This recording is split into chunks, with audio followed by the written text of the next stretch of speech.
Hi everybody and welcome to Josiah is Right. So today we're going to open up some Super 7 toys. That's really all I've been opening. I guess that's kind of all I collect at the moment for the most part. There's other stuff, but consistently collect, I guess it's Super 7, as Judy, my wife, knows. So we're going to open up Conan and Thulsa Doom. So Arnold Schwarzenegger and James Earl Jones in action figure form. That's not Darth Vader or the Terminator, right? For those respectively.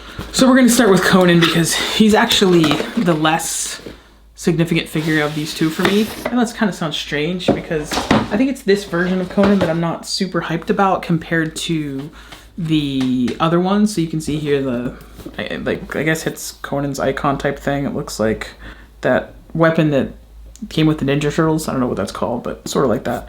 So I guess that's part of the Pit Fighter Conan. That's what this one is. But that's why this one's less significant. This will sound weird, I want that naked shirtless Conan.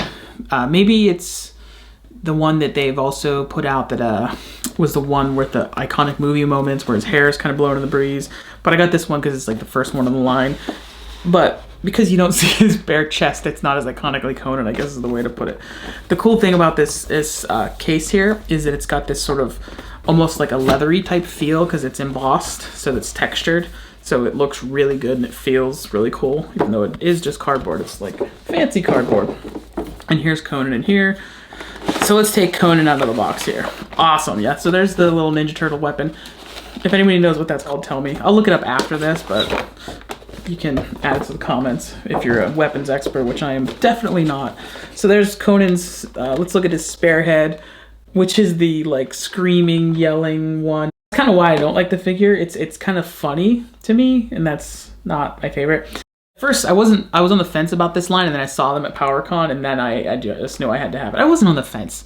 I guess seeing it in person, I knew I had to have it. I knew I wanted it. So you see the short broken sword, and then the long sword here. And then, let's get Arnie out of the box here. That new action figure smell of rubber and plastic. Or rubbery plastic, I don't know. So let's get Arnold out. And like I said, because this is that Pit Fighter Arnold, it's less interesting to me, but it's still really rad. So let's start with the figure of Conan here. So there is Conan. Can you take this shirt off? No. I would love to see what he looks like without that. So this is like his little arrow shoot things that also are very spiky wrist gauntlets. That's why this is, not for little children here. The adult collector. So let's take those out. He doesn't have any spare hands, which usually I say I don't care about spare hands. But ironically, I think I would like a different hand. Like, first these hands look kind of small. The hands, like I said, seem a little small. It'd be cool if there was an open hand for him. I guess if you leave one of the gauntlets on and then put the sword in. Like I said, this figure for me is, I knew out of the box it wouldn't be my favorite of these two, and that's why I'm opening it first. Because it's not the Conan that I want. I want that shirtless, more iconic version. This is really cool, but this is almost like a deep cut. If it's an album, and this is I want the hits.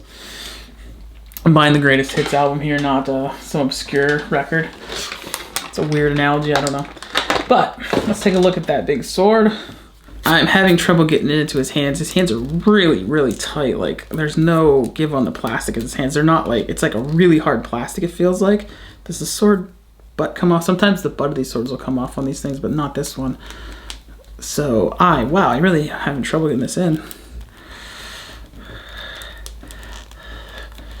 I broke Luke Skywalker doing this, so, and that's like a really nice fancy Luke that's over there. So there you go, there you have it.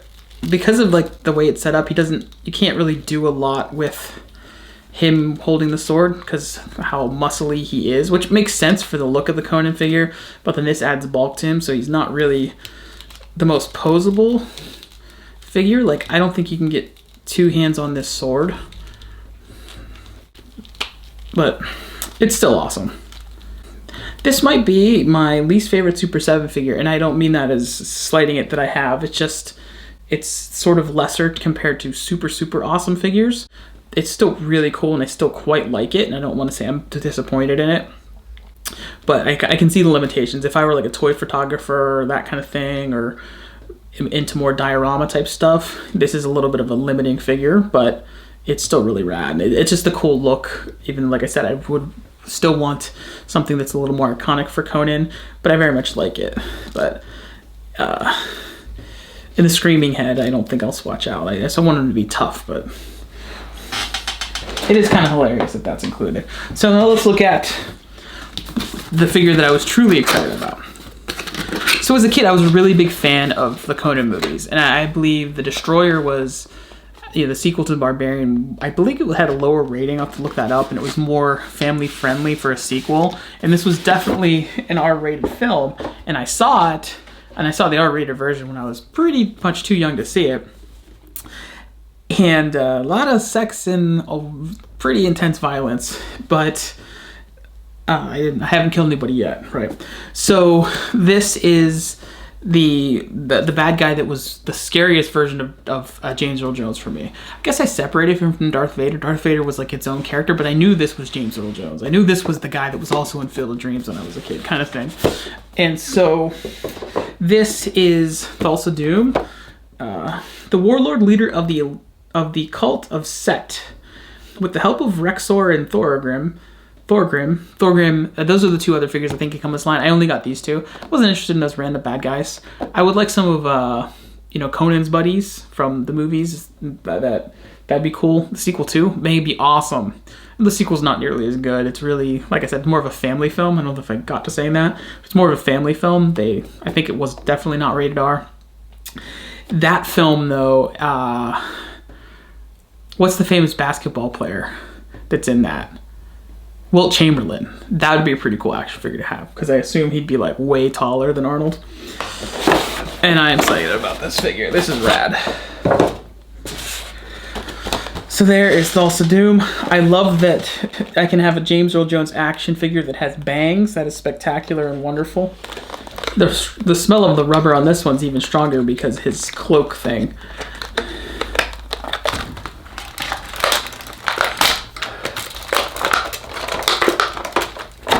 I'm not usually one to care about cloth capes whatsoever, but I feel like this would be pretty rad if you could find a way to swap this out for like a real fake fur or something. That'd be pretty intense, I guess, but it would just look cool. So here we have plastic from his cape. So you can see here. Great. I wish I know that they use the same base. That's how they make these things and produce them en masse for like a lot of these figures. But his torso is not exactly the same, I don't think, as that, but it's, very similar to the other Super 7 figures that I can see up there. Like, this torso seems very, very similar to the Skeletor's torso. It's just, it doesn't have the definition of muzzles because of clothes. So I guess I wish he was a bit thicker, as in played by James Earl Jones, who was a heavyset actor, and they were kind of hiding that. But I'm not gonna. I don't want to be a nitpicky complainer. It's cool that these knives come out, and there's a replacement set of knives that are they more detailed? Is that what the difference is? They're bigger. So there's bigger knives there. I don't know if they go in the same spot. They're like sheathed knives in the packaging. I'm disappointed. Doesn't he own a big sword? I guess I haven't watched the movie in a while. But there he is, James Earl Jones in his bad guy glory. But I've got to do this for James Earl Jones. Pop that head off. And like I said, for me, that's what I wanted.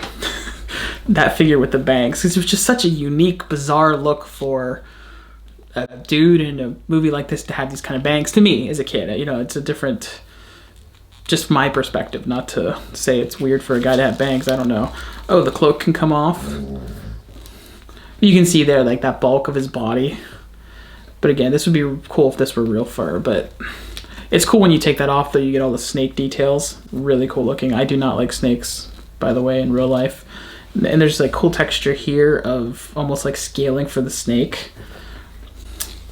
Really cool. And again, these are probably my least favorite of the Super 7s that I have. And I really still like them. It's just that I think that their other stuff is so awesome, at least the stuff that I have up here on the shelf from the Teenage Mutant Ninja Turtles from the first wave, and particularly the Master of the Universe, the movie line that they did. I really like those so much, but this will go great next to that. So in my mind as a kid, the He-Man Master of the Universe movie, right? And this movie existed in the same sort of universe in my kid head. I know that doesn't probably mesh with a lot of people, and it doesn't mesh with adult me, but that's how I saw it. So that I can now have on my shelf Conan duking it out with, alongside Dolph Lundgren's He-Man and James Earl Jones. So those are my Super 7 figures from this latest wave. I am excited to get more stuff from them. I have coming along is, I think the last one for now would be Mumra for the Thundercats line.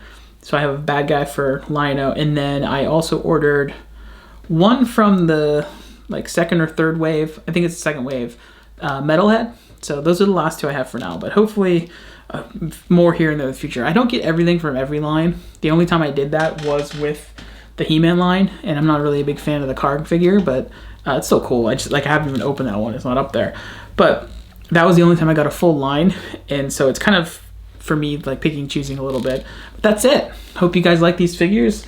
I am more excited about them, I feel like, than I sort of expressed, because I kind of downplayed them as my least favorite among these. But they're still really cool. I don't mean to diss them. It's just awesome that we have these faces that look like... I remember when I saw... It's a different sculpt, I think, for his face that I saw at PowerCon. But it was so rad to see that figure for the first time. I don't even know if they had this one. They definitely had this guy, because this was the figure that convinced me. It's like, oh, I gotta get the bad guy. My favorite bad guys now from the 80s with the Skeletor and James Earl Jones here, Thulsa Doom. That's it. Thank you guys for watching. Let me know. What are you guys collecting? Bye.